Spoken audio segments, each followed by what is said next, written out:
আছো? নিশ্চয়ই ভালো আছো। দেখো আমার গাছের পাতা সব পড়ে গেছে, অলমোস্ট ফাঁকা হয়ে যাচ্ছে গাছটা। এখন কদিন পরে বেশ সুন্দরই লাগবে, যখন স্নো পড়বে উইন্টারে, তখন গাছটা কিন্তু আরো অনেক সুন্দর লাগে। আমি এখন একটু দোকানে যাচ্ছি, আজকে তো ফ্রাইডে।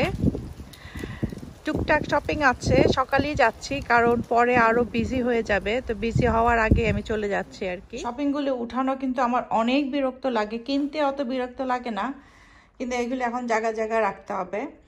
রেখে তারপর লাঞ্চ খাবো, লাঞ্চ খেয়ে তারপরে তোমাদের সাথে একটা রেসিপি শেয়ার করব, তো এগুলি আগে গুছিয়ে নিই। লাঞ্চ খাওয়া শেষ, লাঞ্চ খেলাম। আমার কালকে যে স্যুপ বানিয়েছিলাম গতকালকে, ওই স্যুপটা খেলাম রুটি দিয়ে। আর আমার একটা ডেলিভারি আসছে, তা আমি ভাবলাম তোমাদের সাথে শেয়ার করি। আমি তো কিচেনের জিনিস দেখলেই পাগল হয়ে যাই, তো এটা অনলাইনে ছিল। যে কোনো কিচেনের জিনিস যদি দেখি আমি, লাগুক আর না লাগুক, আমার কিন্তু কেনার একদম অভ্যাস। এটা অ্যামাজনে ছিল, হাফ প্রাইসে ছিল এই পাতিলাটা। যেহেতু আমার একটা ফ্রাইং প্যান আছে এই কালারের, তো ভাবলাম যে পাতিলাটাও নিয়ে নিই। সাইজের পাতিলাগুলি কিন্তু খুব ভালো হয়, এই সাইজের পাতিলাগুলো খুব ভালো হয় সব কিছুই রান্না করার জন্য, মাছ, মাংস, পোলাও সব কিছুই অবশ্য রান্না করার জন্য। আমার এই এক্স্যাক্টলি সেম কালারের একটা ফ্রাইং প্যানও আছে। পাতিলাটা ভিতরে হলো মার্বেল কোটেড, পিছনটা সুন্দর পাতিলাটা। এটা সাইজটা হলো 24 সেন্টিমিটার। এই সাইজটাই অবশ্য আমাদের এভরিডে ইউজের জন্য ভালো আর কি, তাহলে আমি তোমাদের সাথে শেয়ার করি। তা এখন রান্না করব। আর আজকে তোমাদের সাথে যে রেসিপিটা শেয়ার করব সেটা হলো পেপার চিকেন। এটা একটু অন্যরকম ভাবে রান্না করব।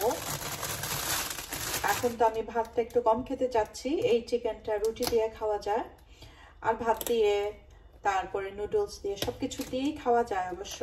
যদি তোমরা উইকেন্ডের জন্য কিছু ডিফারেন্ট রান্না করতে চাও, এটা করে দেখতে পারো, রুটি দিয়ে খুবই ভালো লাগে। আমি পেপারগুলি কেটে নিই, তারপরে আসছি।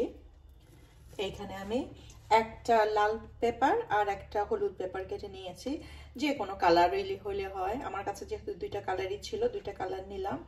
আর এখানে দুইটা লাল পেঁয়াজ নিয়েছি। পেঁয়াজ আমি রান্না করার সময় দিব একটুখানি নর্মাল পেঁয়াজ, আর কিন্তু লাল পেঁয়াজটা আমি ভেজিটেবল হিসাবে রান্না দিব আর কি। মুরগিটা দেখাচ্ছি কিভাবে করছি। তো এখানে আমি 4 পিস বড় বড় পা সহ চিকেন দইয়ের সাথে ম্যারিনেট করে রেখেছিলাম, আর কিছু দেই নেই। এটা যে কোনো পিসের চিকেন পিস দিয়েই হয়। তো যেহেতু আমি চিকেনের বুকের পিসটা কিন্তু খুব একটা খাই না, সেজন্য আমি সবসময় পাটা ইউজ করি আর কি। তো এটাকে এখন রান্না করতে চলে যাই। আমি এখানে একটা ফ্রাইং প্যান নিয়ে একটা পেঁয়াজ দিয়ে দিচ্ছি। পেঁয়াজ ছোট একটা পেঁয়াজ দিলাম, কারণ যেহেতু আমি তো বড় বড় পেঁয়াজ দিব, সেজন্য আর এই পেঁয়াজটা বেশি দিলাম না, তাহলে বেশি পেঁয়াজ হয়ে যাবে আর কি। তো পেঁয়াজটাকে একটুখানি লাল করে নিব আর কি। আর এটাতে কিন্তু ওরকম কোনো মশলাই হবে না, অল্প মশলাই হবে। আর এটা খেতে কিন্তু অনেক মজা লাগে, অনেক টেস্টি। পেঁয়াজটা লাল হয়ে গেছে, তো এখানে এখন 2 চামচ রসুন বাটা দিয়ে দেবো। একটু অনেকগুলি চিকেন আছে, রসুনটা একটু বেশি দিতে হবে। রসুনটা একটু ভেজে নিলাম যাতে গন্ধটা চলে যায় রসুনের। আর এখন মুরগিগুলি দিয়ে দিব ভাজার জন্য।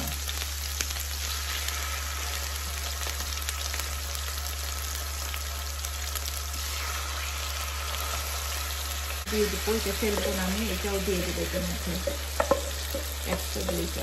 ভাবে রেখে দিব যতক্ষণ পর্যন্ত একটু ভাজা ভাজা না হয়, 2 সাইডটাই একটু ভেজে নেবো, বেশি না কিন্তু, জাস্ট অল্প একটু। তো কালার আসলেই তারপর উঠিয়ে ফেলবো। আর একটা কথা বলতে ভুলে গেছি, এই চিকেনগুলি কিন্তু চামড়া সহ, কারণ এই চামড়াগুলি একটু মচমচা হবে, খেতে কিন্তু ভালো লাগে।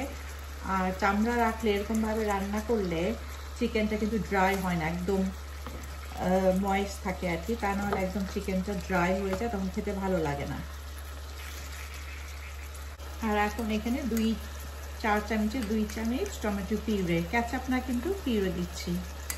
ক্যাচাপে কিন্তু অনেক সুগার থাকে। আর এখন দিয়ে দিচ্ছি 1 চামচ পাপরিকা আর 1 চামচ পাপরিকা, 1 চামচ মিক্সড হার্ব।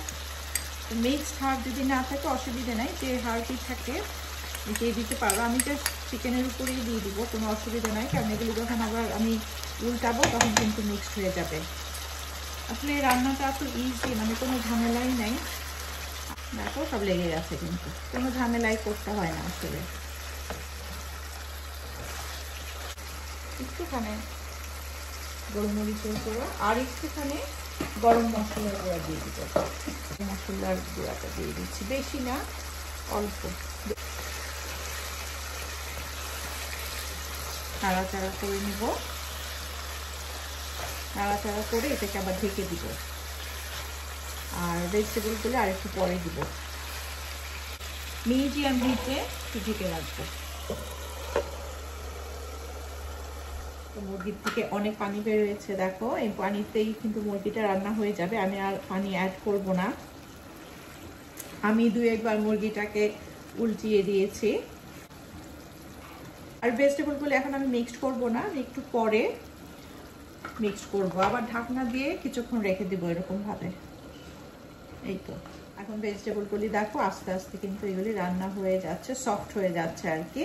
তা আমি একটু চামচ দিয়ে একটু এগুলিকে ঢুকিয়ে দিচ্ছি ভিতরে, যাতে ভালো হবে। আর এগুলি কিন্তু একদম নরম হবে না, একটু ক্রাঞ্চি রাখবো ভেজিটেবলগুলো, কারণ এই ভেজিটেবলগুলো একটু ক্রাঞ্চি থাকলে ভালো লাগে। এরকম ভাবে ঢুকিয়ে দিব। কিছুক্ষণ ঢেকে রেখে দেব। আর বাচ্চারা তো পেপার খেতে চায় না বা পেঁয়াজ খাবে না, তো সেই ক্ষেত্রে কয়েকটা আলু দিয়ে দিতে পারো, তা বাচ্চারা আলু খেলো। কিন্তু পেপারটা দিতে হবে, কারণ পেপারটা না দিলে ওই পেপারের গন্ধটা হবে না। এই চিকেনের মেইন ইনগ্রিডিয়েন্টই হলো এই চিকেনের পেপার গুলো আর কি। তো আবার ঢেকে রাখছি আমি। তো ঠিক 10 মিনিট হয়েছে, আমি ভেজিটেবলগুলো দিয়েছি।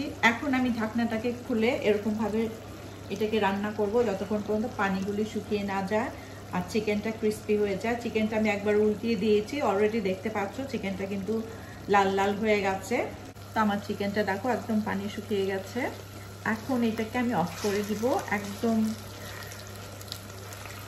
যেরকম চাই লাল লাল হয়ে গেছে চিকেনগুলি, অসম্ভব সুন্দর কালার একটা এসে গেছে। আর বেশি রাখলে এটা ড্রাই হয়ে যাবে। আমি অফ করে আমি সার্ভ করে দেখাচ্ছি। তো এই তো খাবার রেডি হয়ে গেছে। এইটার সম্বন্ধে তো বেশি বলার দরকার নাই, কারণ তোমরা দেখতেই পাচ্ছ এটা কত মজার একটা ডিশ হয়েছে। এবং এইটা সব কিছুর সাথেই খাওয়া যায়, ভাত, পোলাও, রুটি সব কিছুর সাথে, এবং সবাই এটাকে পছন্দ করে। তো আশা করি তোমাদের ভালো লেগেছে।